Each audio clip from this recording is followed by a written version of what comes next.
La toma de conciencia de un proceso oncológico, aunque en la actualidad muchos tipos de cáncer tienen tratamiento, nos pone en contacto con nuestra mortalidad. La palabra cáncer despierta todos los miedos que supone el reconocimiento de nuestra mortalidad. Por un lado, aparece en el horizonte posible final de nuestra vida y por otro, hay un aumento de la sensibilidad ante todo lo cotidiano, todo lo material que hemos acumulado y que tememos perder. Como seres humanos tenemos varias dimensiones, una dimensión física, una dimensión psicológica, aspectos sociales y aspectos espirituales basado en lo que mueve a las personas a lo más profundo, las inspira y les da significado a la vida.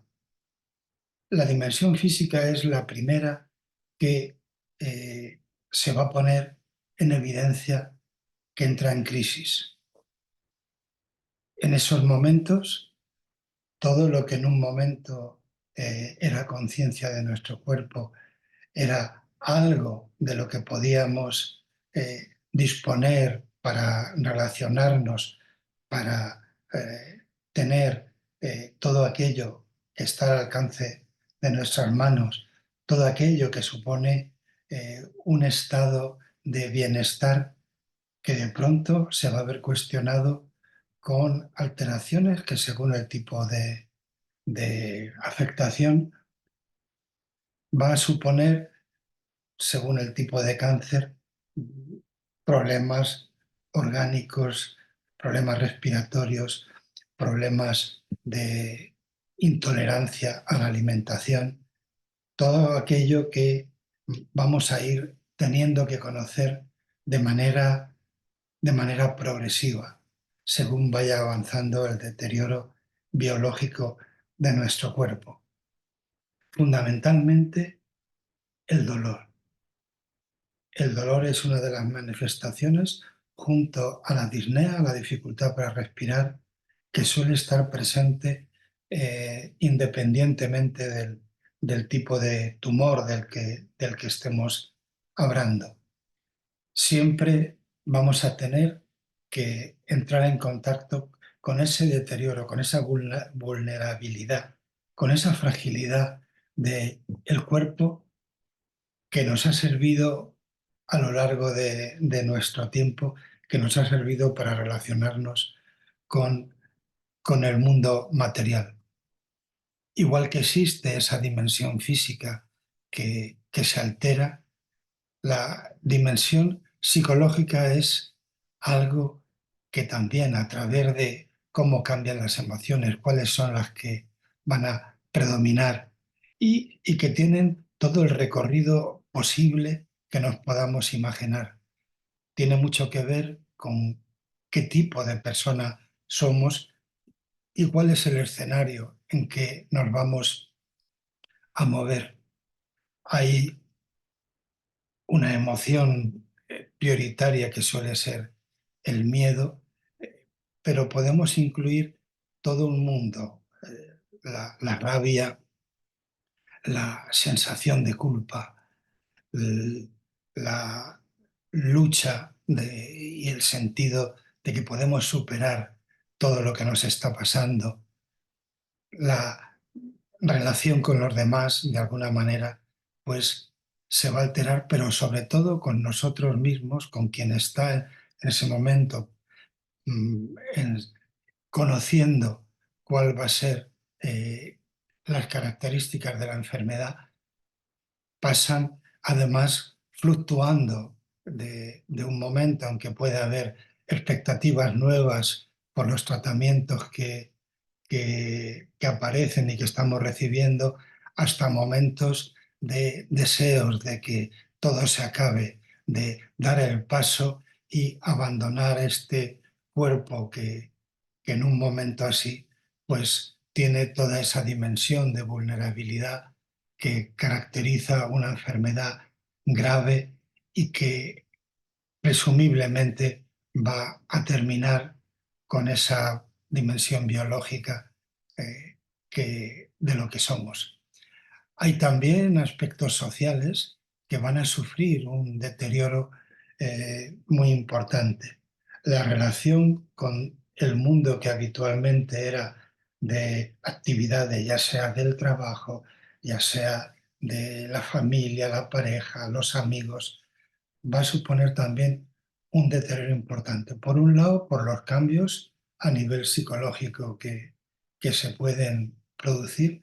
Por otro lado, porque cuando se toma conciencia de la posibilidad de terminar con este escenario que llamamos vida, hay un progresivo avance hacia la introspección, hacia el mundo interior, hacia un espacio en el que las relaciones con el mundo de fuera pierden importancia. A partir de ahí es donde van a ir apareciendo aspectos espirituales que se relacionan con lo sutil. La dimensión física, psicológica y social va a sufrir una tremenda crisis ante el diagnóstico de un proceso oncológico. Todo este camino que hay que recorrer nos llevará a conectar ineludiblemente con la experiencia espiritual.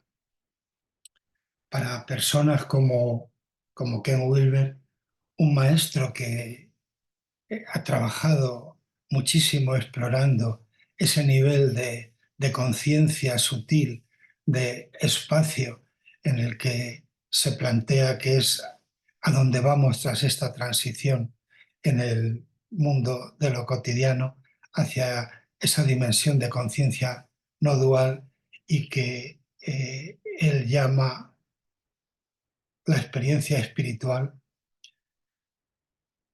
Con esto denomina a una vivencia que se da en un estado de conciencia transracional, transpersonal y transconfesional, y que nos conecta con la profundidad de lo que somos y de la vida. Podríamos, de alguna manera, definir la espiritualidad como la dimensión dinámica de la vida humana que se relaciona con la manera en que la persona experimenta, expresa y busca el significado, el propósito y la trascendencia, y la manera en que estos conectan con el momento, con uno mismo, con lo demás, con la naturaleza, con lo significativo y con lo sagrado. Cuando hablamos de esas dimensiones transracionales, transpersonales y transconfesionales que se nos van a poner delante, estamos hablando de que la razón, que es algo que a través de nuestra inteligencia nos ha servido para analizar, cuestionar, responder, se debilita. Todo lo que es razonar se pierde cuando se nos pone delante una situación que no es deseada, que es rechazada y que nos hace que miremos hacia ese mundo con una incomprensión tremenda. El por qué me pasa a mí, qué es lo que me está pasando, por qué en este momento. Detrás de ese acercamiento hacia adentro, hacia lo que se pone delante, más allá de lo racional, hay algo que trasciende también la dimensión personal. Tiene que ver con todo lo que en el mundo de nuestra relación suponen las conexiones que se hace evidente que se van a perder. Voy a dejar de disfrutar de todo aquello que se ha construido en mi vida, de las relaciones con las personas que quiero, con el lugar donde vivo, con el rol profesional que he asumido. Igualmente, todo lo que se tambalea son mi mundo de creencias. La creencia es algo que hemos construido para circular a lo largo de la vida, pero que pierde también su sentido a la hora de que las creencias se van deshaciendo, conforme ocurre algo que va más allá de aquello que creía firmemente, de de aquello que había construido desde la razón y que no se sostiene cuando se pone en evidencia mi proceso de enfermedad y la posibilidad de que esa enfermedad acabe con todo. Hay en ese espacio del que estoy hablando la posibilidad de que aparezca, más allá de la creencia, la fe que de forma irracional permita sostener todos aquellos valores, todos aquellos aspectos que, trascendidos, permiten que uno pueda sostenerse cuando todo lo que hay alrededor se caiga. La fe no necesita de la razón. En esto puede servir la religión, puede servir eh, la proyección de nuestros valores hacia el amor, hacia la conciencia. No importa tanto de el punto en donde se ponga esa dimensión de la fe, pero más allá de la conciencia, de nuestros dogmas, de nuestras creencias, de la fe, todo eso en esa transición que llamamos el proceso de morir y el proceso de recorrer una enfermedad que nos puede llevar a la muerte, se va disolviendo. Podemos hablar de diferentes dimensiones de la espiritualidad que se van a manifestar en cada persona, aportando una sensación de paz cuando eso se está expresando hacia nuestro interior. Lo podemos vivir como una conexión hacia el mundo exterior, como amor y apertura. De esa manera podemos ir transformando todos aquellos aspectos que son que generan sufrimiento, los podemos ir transformando hasta que se convierten en una experiencia de disolución cuando se trasciende lo material, cuando dejamos de luchar específicamente por mantener todos los aspectos materiales que se han construido a través de nuestra dimensión biológica.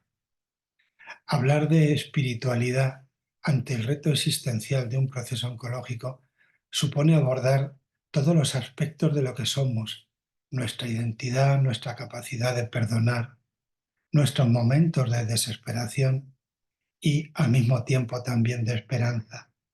Y al hablar de esperanza, no estoy hablando de las expectativas que pueden surgir cuando hay una oferta de tratamiento, cuando hay un cambio en la evolución de la enfermedad, cuando hay algo que se nos abre por delante como si eso pudiera evitar todo lo que de forma irremediable va a ocurrir. Habrá alegrías, habrá situaciones en que nos hagan volver a separarnos totalmente de la visión del camino que estamos recorriendo. He estado acompañando en estos días hasta su momento final a una persona que acudió a nuestra consulta, acudió a la fundación porque le habían diagnosticado un cáncer y tenía un miedo tremendo a lo que le esperaba. Tenía miedo por él porque no aceptaba en ese momento el diagnóstico y lo que suponía, porque, como en tantos casos, le habían planteado una expectativa de vida relativamente corta, una expectativa de vida que los profesionales, cuando se les pide una referencia del tiempo, pues siempre la pueden cifrar en una cantidad de meses o de años. Esto supone, por un lado, una angustia y una expectativa según se vaya cumpliendo o no estos plazos. Pero esta persona, a la que comencé a acompañar desde su miedo y estuvimos trabajando juntos sobre ese proceso, justo en el momento que desapareció el miedo a través de experiencias que fuimos compartiendo, pudo tomar decisiones, que a veces son difíciles, decisiones a la hora de cómo continuar o no con el tratamiento que se le había ofrecido. En el terreno de las terapias oncológicas, los tratamientos suelen tener efectos secundarios importantes que a veces disminuyen la calidad de vida, aunque puedan aumentar ese tiempo que todavía llamamos de vida. Esta persona, que tenía una esperanza de vida corta, tuvo un cambio después de una serie de trabajos personales y no duró en tiempo todo lo que se esperaba según el cáncer que tenía. Ha vivido 4 años y ha muerto en estos días en la Navidad, el principio de la Navidad de 2024. Su muerte ha sido en paz, ha sido una muerte dulce, ha sido una muerte compartida con toda la familia y los 4 años que ha vivido, en un momento decidió, puesto que no se moría, decidió acompañar a otras personas en proceso de, de tratamiento de un cáncer y en proceso de luchar contra la enfermedad, decidió que se ponía a acompañarlas. El cambio fundamentalmente fue una experiencia de espiritualidad, de trascendencia, que le hizo dejar de estar agarrándose a vivir la vida como medida como tiempo y tratar de vivir cada momento como un momento único. Aparecieron una serie de valores a la hora de la generosidad para acompañar a otros, la actitud de relacionarse, de cómo relacionarse con familia, amigos, con el trabajo del que se había tenido que distanciar y viviendo plenamente cada minuto de estos 4 años que supusieron desde el diagnóstico inicial hasta que había llegado el momento de soltarse de esta dimensión. Y ha sido algo precioso compartido con la familia y con quienes hemos tenido el privilegio de acompañarlo, centrándonos mucho más en la dimensión de la persona más allá de la enfermedad. Ese aspecto es un aspecto fundamental en nuestra cultura, en nuestra manera de vivir. Todo el enfoque que tenemos cuando aparece una enfermedad es obsesionarlo con tratar de evitarla cuando a veces eso ya no es posible.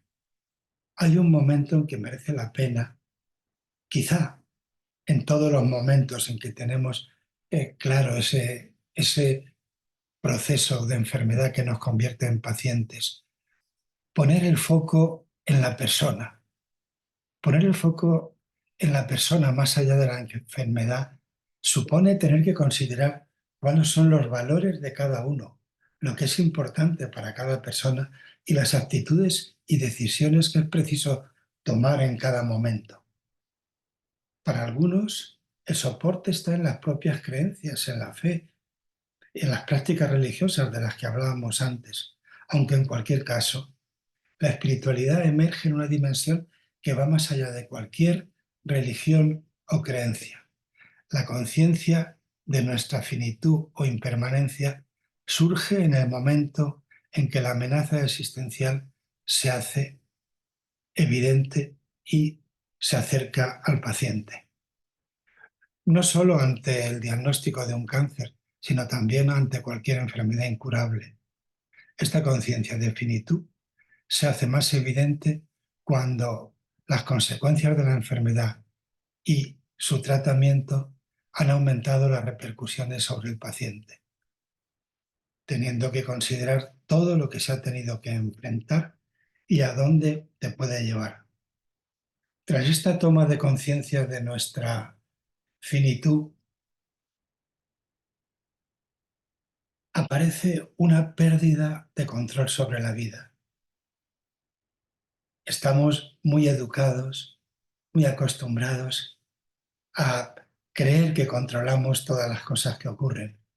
Y cuando aparece esa evidencia de nuestra fragilidad, resulta que la sensación de que podemos controlar, de que podemos conseguir los objetivos que nos habíamos planteado, todo eso desaparece.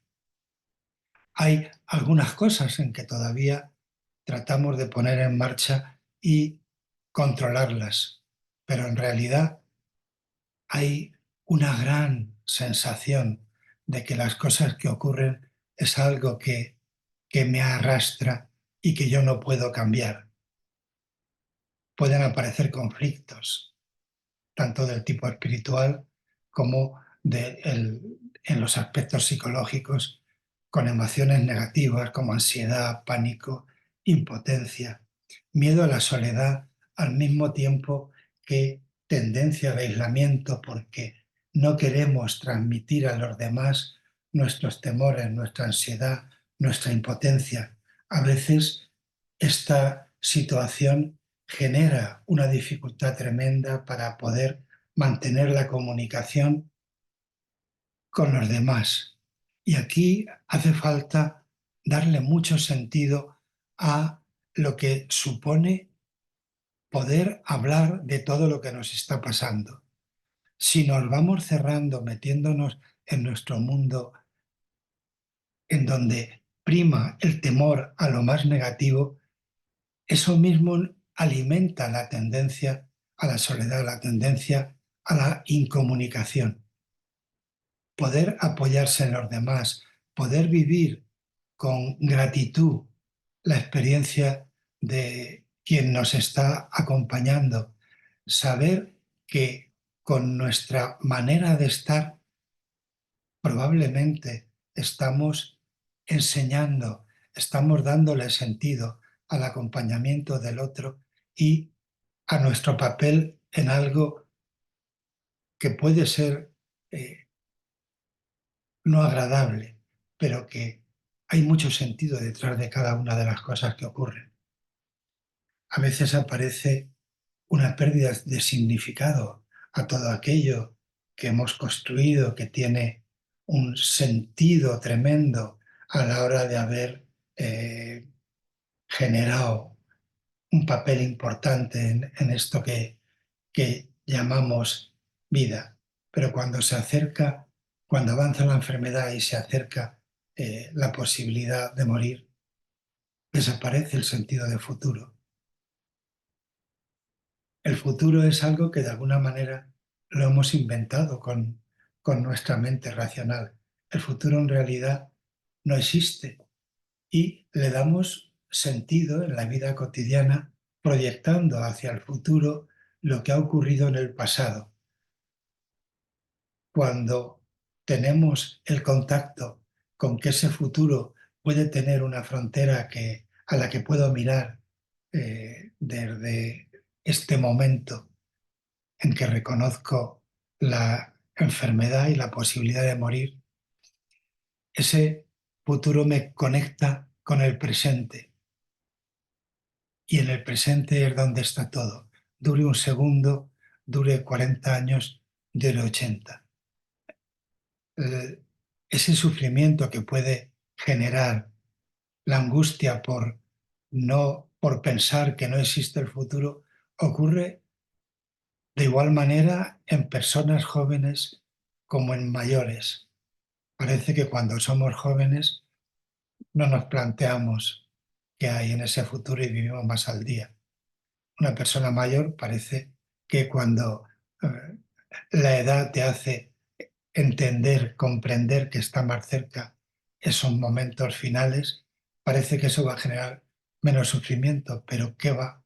Es exactamente igual para alguien de 80 años que para alguien de 30. Todo va a depender mucho más de lo que hemos ido acumulando en la vida. Y aquí importante resaltar que, por ejemplo, los niños, los jóvenes que tienen menos experiencias acumuladas en la vida, parece que pueden vivir de una forma mucho más sencilla esa enfermedad grave, ese momento en que se puede terminar lo que tenemos. Probablemente el haber acumulado mucha menos experiencia también lleva implícito que hay muchas menos cosas de las que soltarse. Hay mucho menos miedo a desaparecer que cuando uno tiene muchas cosas a las que está de alguna manera conectado. En un momento le preguntaba a mi hija pequeña con 6 años en ese momento que para ella qué significaba la muerte. Y sin dejar de hacer lo que estaba haciendo, que estaba dibujando, pues me contestaba pues que, que si me muero no voy a poder dibujar, ni voy a poder hablar con mis amigos, ni hacer todas las cosas que hago. Le daba un sentido al momento ya que lo que iba a disolver es todo lo que entendemos como actividad, como algo que en un momento puede desaparecer. Y lo decía sin ninguna angustia especial, sin plantearse si es una cosa que tenía que ver con ella o con los demás. Y aquí es importante plantearse el significado que tiene el tiempo a la hora de que construimos nuestra vida como una secuencia temporal, como lo que dura cada momento. A veces hay que medir con esa dimensión del tiempo la manera en que progresa la lucha que tenemos para evitar lo que hay al final de una etapa, sea esta la que sea. Tras todas estas luchas que tienen que ver con el tiempo, con el tener que manejar lo que es una mala noticia, tras todo esto que supone un gran impacto emocional, normalmente el, el, el shock, el bloqueo que supone tenerse que poner delante y aceptar lo que está ocurriendo, es algo que disminuye, normalmente va disminuyendo y se empieza a tomar conciencia de todas las cosas que uno puede dejar ir como seres queridos, planes, y así lo que comienza es el proceso del duelo ante las pérdidas. Progresivamente se llega a una fase de aceptación con una experiencia de conexión con algo mayor y una sensación de pertenencia a ese todo. Esa experiencia surge repentinamente y no puede evocarse de una manera consciente. Se puede tener miedo de hablarlo. Solo se hablará cuando uno se siente seguro y no juzgado.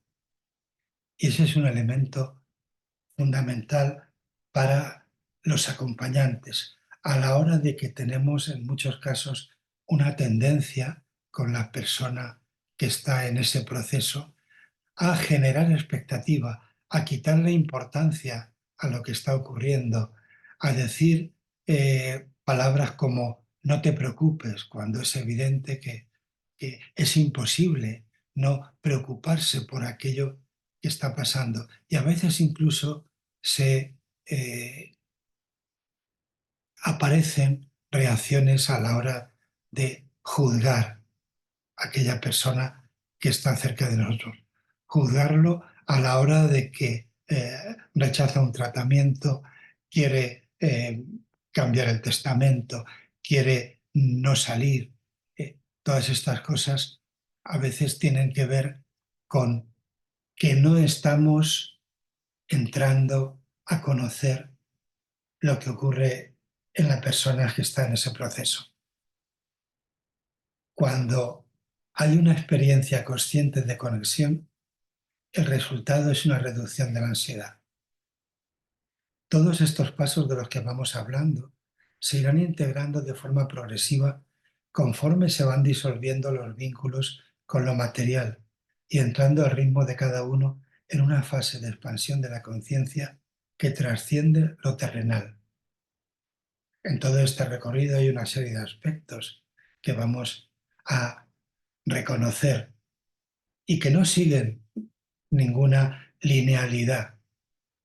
Hay saltos en cosas que en un momento se han hecho evidentes, parece que avanzamos en una dimensión, pero luego retrocedemos, parece que hay momentos de aceptación, pero luego hay una marcha atrás en lo que ya parece que habíamos conseguido. Esto vale para la evolución de la enfermedad en sí misma y vale también para cómo es el camino hacia ese nacimiento, ese reconocimiento de algo esencial en el ser humano, que es la espiritualidad, que para evocarla tenemos que pasar por todas estas etapas de las que estamos hablando. Hay en estas etapas una revisión de la propia vida. Hay una necesidad de encontrar sentido a la existencia, necesidad de liberarse de las culpas y una reconciliación que es preciso con uno mismo y con los demás, y un reencuentro con el sentido de la trascendencia, del legado, de lo que uno deja y del reconocimiento del amor como esencia indiscutible que se reconoce y que se manifiesta en la persona enferma y en quienes lo acompañan. Para quienes acompañan, la presencia, la madurez espiritual, la compasión y la paz interior de quien está ahí pueden ayudar a cambiar la experiencia del que tienes delante de ti, seas tú consciente o no de este efecto. Ese acompañamiento es un elemento fundamental y que es bidireccional. Es algo que parte del acompañante y que al mismo tiempo se recibe desde lo que nos está ofreciendo la persona a la que acompañamos. Hablamos de cómo se va haciendo evidente todo este proceso hacia el surgimiento de la espiritualidad, pero no tenemos que olvidar nunca que tenemos que llegar a esa dimensión espiritual sin perder de vista todos los elementos que pueden, que pueden bloquearnos. Es preciso poner atención al control de los síntomas, especialmente del dolor. Si el dolor es muy importante, nos va a tener a quien está en ese proceso, va a tener toda la atención absorbida por el dolor. Y si no conseguimos calmar ese dolor, a veces es difícil abandonarse a la disolución de, de las sensaciones, de los sentidos, para poder transitar a esa otra dimensión, para entrar en contacto con esa espiritualidad de la que hablamos. En ese sentido, tratar los síntomas es fundamental. Hay que generar un vínculo de confianza con los profesionales que van a acompañar el proceso y hablar claramente con ellos, preguntar todas aquellas cuestiones en las que tenemos dudas. Y eso significa preguntar todas las veces que haga falta. En muchos casos, cuando estamos en una situación de tanta labilidad, solo escuchamos algunas palabras de las que nos llegan y a veces solo escuchamos aquello que con nuestros filtros queremos escuchar. Si algo no está claro, puedo volverlo a preguntar. Si algo en un momento no quiero escucharlo, puedo plantear la dificultad que aparece para que el profesional con el que me tengo que comunicar no se quede solo en ofrecerme una información que en muchos casos no voy a comprender porque el lenguaje es un lenguaje que no tengo por qué entender y que se basa en palabras, en test, en fármacos, en expectativas que incluso si lo que yo recibo es que con este tratamiento voy a poder vivir en el 50% de los casos 5 años, pues a mí lo que me interesa es saber de qué 50% soy. Si soy del 50% que no mm, se ve que no va a llegar a esos 5 años, pueden otra vez aparecer todas aquellas dudas que quitan confianza. Si en cambio resulta que todo parece que va bien, como gustaría que ocurriese, pues si algo cambia, puede aparecer otra vez la duda de qué es lo que se ha hecho mal o qué es lo que no se ha hecho. Tener mucho cuidado con establecer todo lo que significa avances o retrocesos en el tiempo, porque eso nos vuelve a poner en el bucle de la discusión que genera lucha y más sufrimiento. La confianza en ese sentido es algo fundamental que no podemos perder de vista. Y esa confianza tiene que ser con los profesionales y con quien está alrededor de nosotros en cada momento. Quien acompaña debe aprender a escuchar activamente todo lo que, todo lo que nos dice la persona enferma. Y quien está enfermo debe escuchar activamente también todo lo que le llega para poder integrar y poder darle sentido a ese tiempo en que cuando se establece una comunicación profunda, no desde el conocimiento racional, sino desde el corazón, desde lo profundo, lo que va a aparecer es algo sutil que mantiene la conexión más allá de las palabras. Y en ese sentido es muy importante respetar los silencios durante el diálogo que se produce. Los silencios pueden ser necesarios para elaborar toda aquella información que nos está llegando. Y aquí da igual que sea familiar que paciente. El silencio permite que todo lo que en un momento se ha movido desde la agitación, desde el conflicto, desde el caos, encuentre su sitio. Es preciso a veces darle mucho sentido a los silencios y sobre todo cuando se llega a momentos finales de la evolución de la enfermedad, saber que la conexión es desde lo sutil mucho más profunda con un silencio que transmite una presencia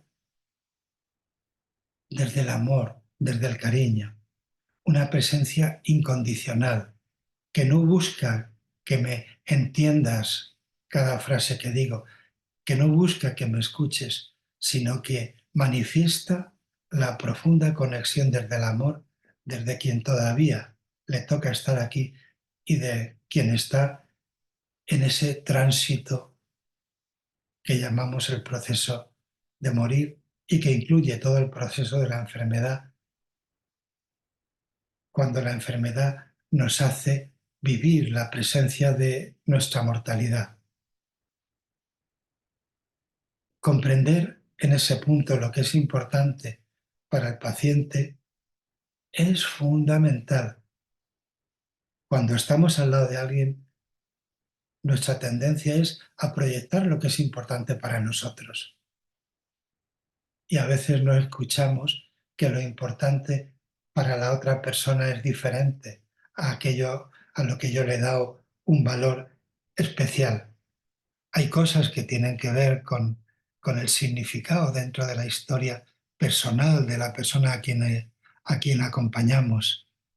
Y, en general, casi nunca lo que proyectamos como importante para nosotros es lo que recibe la persona en su momento de enfermedad. En ese sentido, merece la pena preguntar, preguntar lo que es importante para ti. A veces hemos compartido mucho camino a lo largo de la vida y en ningún momento hemos preguntado lo que es importante para la otra persona, cuáles son sus valores, qué es lo que desea o no desea.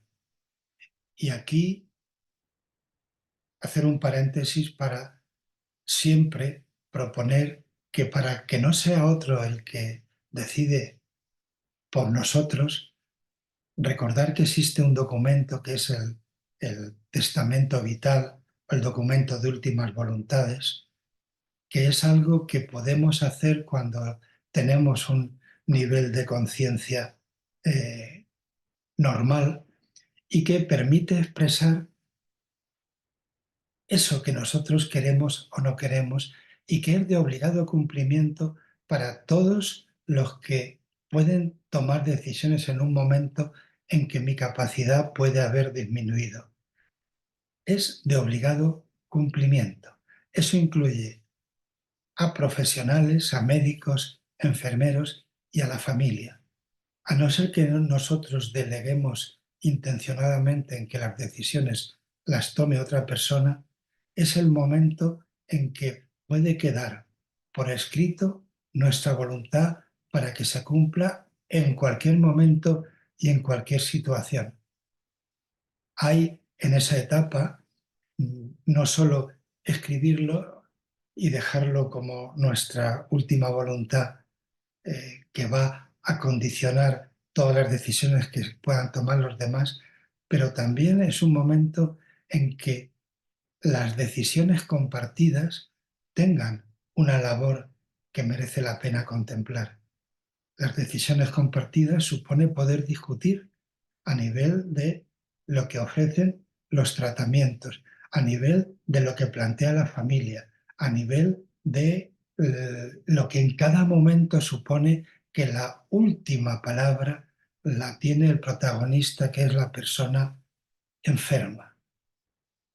Cuando hablamos del documento de voluntades anticipadas, el único que la puede cambiar en cualquier momento es la persona enferma, con derecho a su autonomía, con derecho a la toma de decisiones que si las ha dejado por escritas y en un momento pues desea cambiarlas, las puede cambiar y las puede cambiar verbalmente.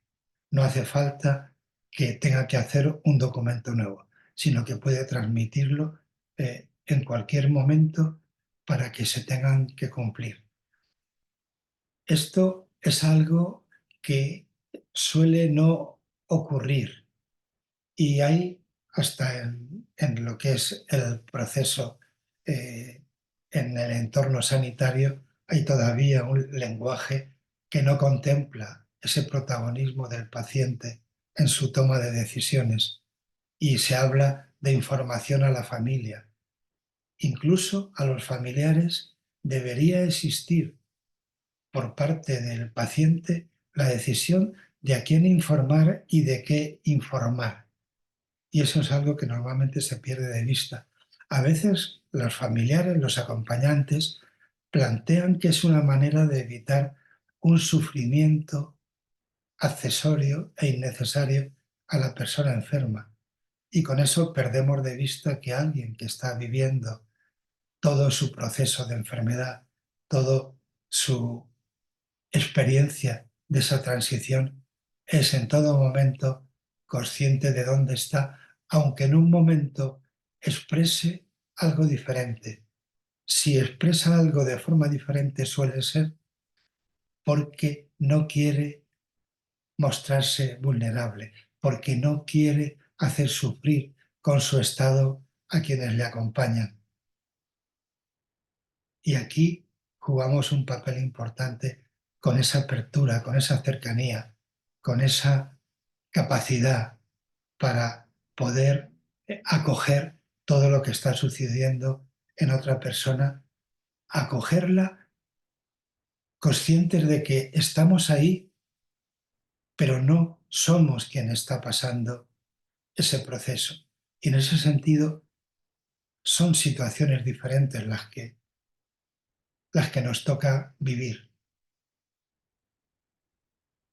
Podemos explorar en esa conexión con calma cuáles son aquello que llamamos necesidades espirituales y de alguna manera estimular con nuestra presencia esa emergencia de ese aspecto sutil, espiritual.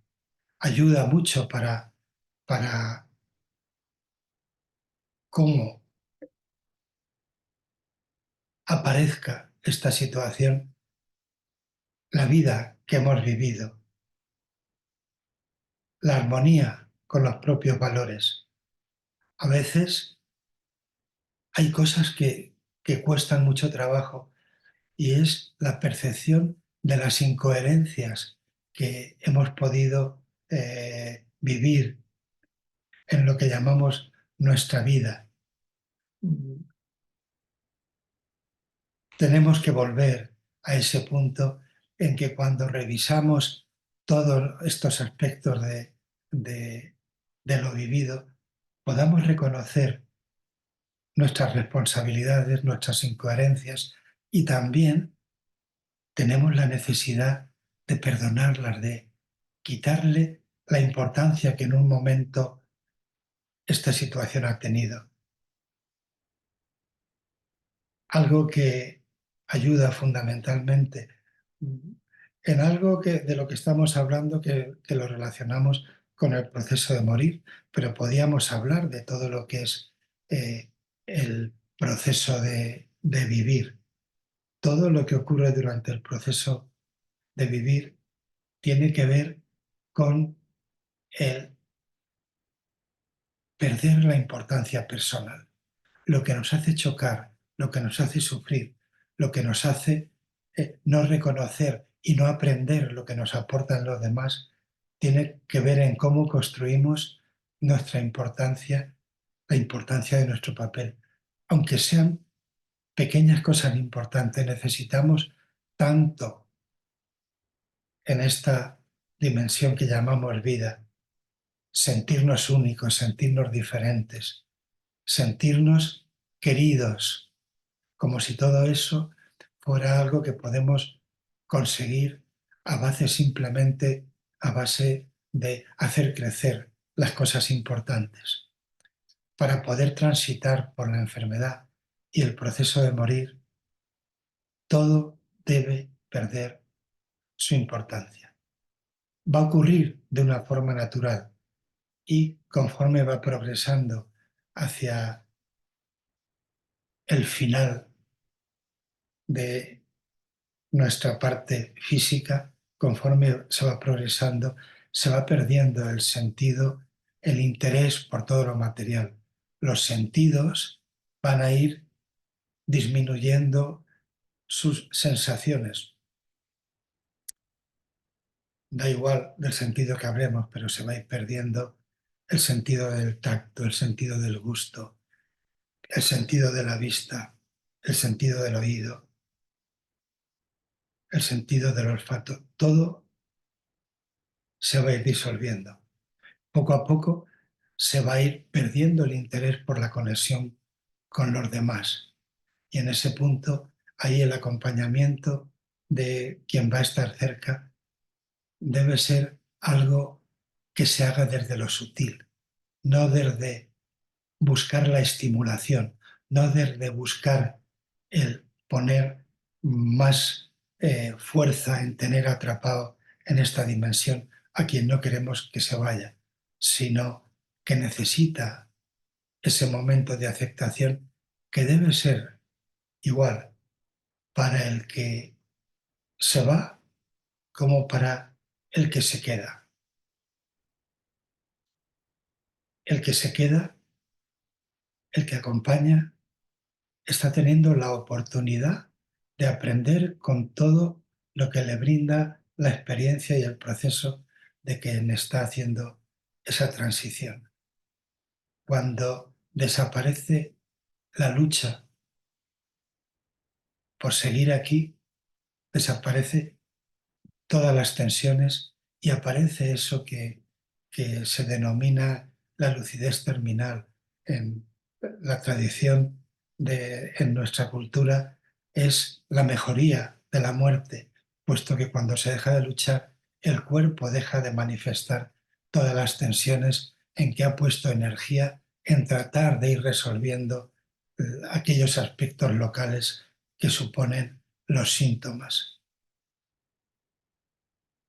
Esa pérdida de la lucha, esa mejoría, es algo que ocurre como en los momentos antes de que toda la dimensión física se disuelva y entremos en otra dimensión a través de ese proceso de emergencia de lo espiritual para entrar en ese lugar a donde vamos cuando morimos y de donde venimos al nacer.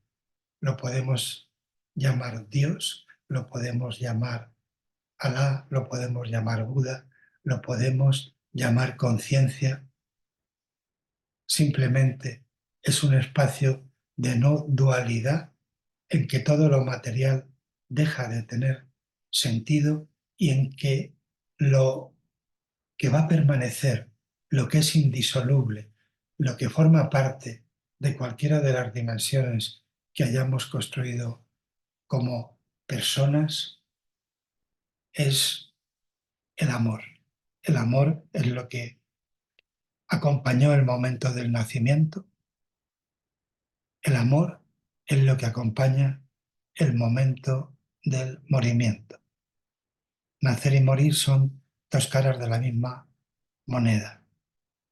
Da igual que sea a través de un cáncer que de cualquiera de las otras maneras que tenemos para soltarnos de esta dimensión frágil, vulnerable, transitoria, limitada, que nos permite reconocer desde lo intuitivo, desde el anhelo, que solo somos una visión fragmentada de esa totalidad de la que formamos parte y a la que volvemos cuando morimos. Muchas gracias por esta invitación para compartir esta visión y seguiremos en contacto desde lo sutil.